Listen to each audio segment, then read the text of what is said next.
Welcome back to Mix Recaps. Today we are going to explain a periodic action drama film named The Woman King, released in 2022.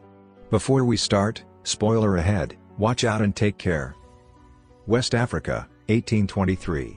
An opening crawl states that the Kingdom of Dahomey has crowned a young king named Gezo. Their enemies, the Oyo Empire, have teamed up with the Mahi people to capture Dahomey villagers and give them to European slave traders. The Oyo have an advantage with their guns and horses. The Dahomey have a group of female Amazon warriors, the Agojia, led by General Nanisca, who are set to protect their kingdom.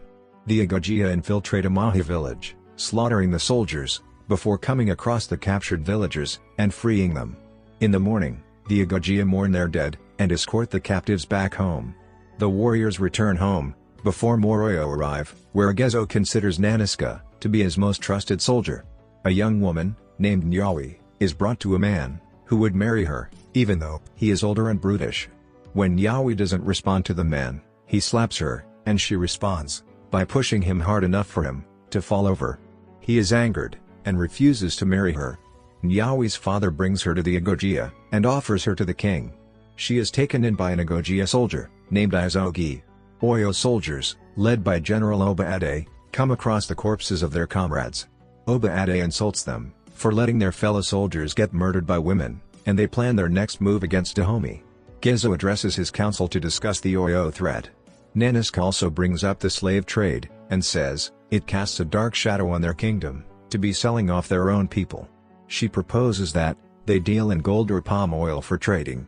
Gezo tells Nanisca to show him how much palm oil they can produce before he makes his decision. Nanisca's right-hand woman, named Amenza, addresses the new Agojia recruits, telling them they will fight and potentially die for their kingdom. Several women leave, but a large group, including Nyawi, choose to stay. Izogi then tells Nyawi to go bathe, so she does, and speaks personally to Nanisca. The women begin their training. Nyawi does not understand why they begin with ropes, feeling she should start with a bladed weapon, until Nanisca allows her to try on a wood statue to decapitate it. The sword is too heavy for Nyawi, and Nanisca chops the head off with one swing. At night, Izogi speaks to Nyawi, and talks about how her mother allowed men to abuse her, until she fought back. The women continue training later on by running, firing rifles, and learning combat skills. Nyawi plays a prank, where she sets off a small explosive on one of the statues. She takes the blame for it, as Nanisca chastises her for it. Later, Izogi tells Nyawi about how Nanisca's deeds are considered legendary, since she rose up to her ranks after being a captive left for dead. Amenza visits Nanisca in her hut, then tells her, using special nuts, that she sees somebody from Nanisca's past coming back for her. Outside, Nanisca watches as Nyawi practices her sword-wielding skills on one of the statues. The Oyo arrive at the kingdom's gates for a confrontation with Gezo. When Obaade steps forward, Nanisca becomes horrified, as Obaade raped her repeatedly when she was a captive. They order tributes and demand 40 Agojia warriors, but Gezo only allows 20. Nanisca tells Amenza that her vision was true. Portuguese settlers arrive in Africa, led by Captain Santo Ferreira and his friend Malik, the latter, whose mother was Dahomey. When Malik sees the captured natives, he feels horrified. The men join the scene as the Agojia confront the Oyo. Nanisca says they will not give them tributes, and instead delivers Obaade the severed heads of his men. A fight breaks out between the two tribes, wherein Nyawi sees an opportunity to free the captives, which Nanisca says deviates from their plan. After they escape, Nanisca chews Nyawi out for it, but Amenza privately tells Nanisca that it was she who deviated from the plan, as she was more concerned with killing Obaade. Ferreira and Malik meet with Obaade and his soldiers, as they are discussing plans for the Oyo to team up with other tribes to invade Dahomey and capture more villagers to sell off. Malik appears uncomfortable with the news. He later goes by the water to bathe, where he is found by Nyawi. She accuses him of being a slaver, but he denies it and tells her about his Dahomey heritage. He gives her a piece of jewelry before she retreats back to the others. The kingdom holds a small tournament where the Agojia trainees go through an obstacle course involving thorn bushes, climbing a wall, fighting enemies, and finally decapitating one of the statues. Nyawi comes out as the victor, and Gezo acknowledges her skill and talent.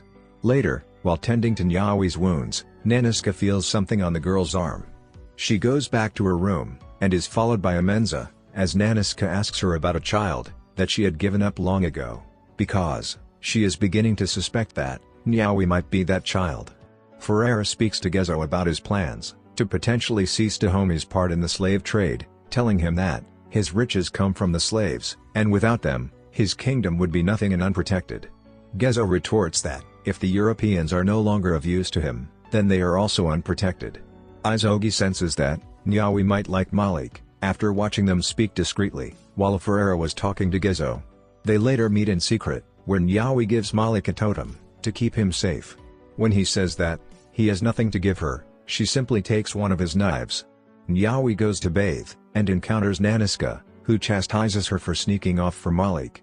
After arguing, Nanisca approaches Nyawi, and tells her about the baby she gave up. She was a product of force, and Amenza helped Nanisca hide her, and give her away. Nanisca remembers cutting the child's left arm, and sticking a shark tooth in it. Nanisca cuts into Nyawi's arm, and pulls at the tooth, confirming that Nyawi is indeed her daughter, and therefore, the daughter of Oba Ade as well.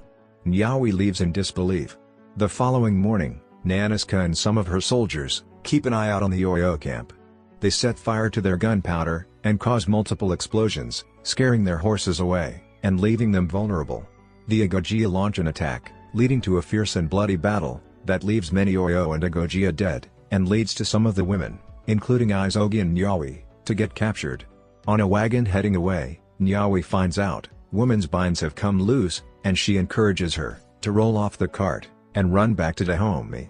While captive, Nyawi helps Izogi try to fix her broken arm.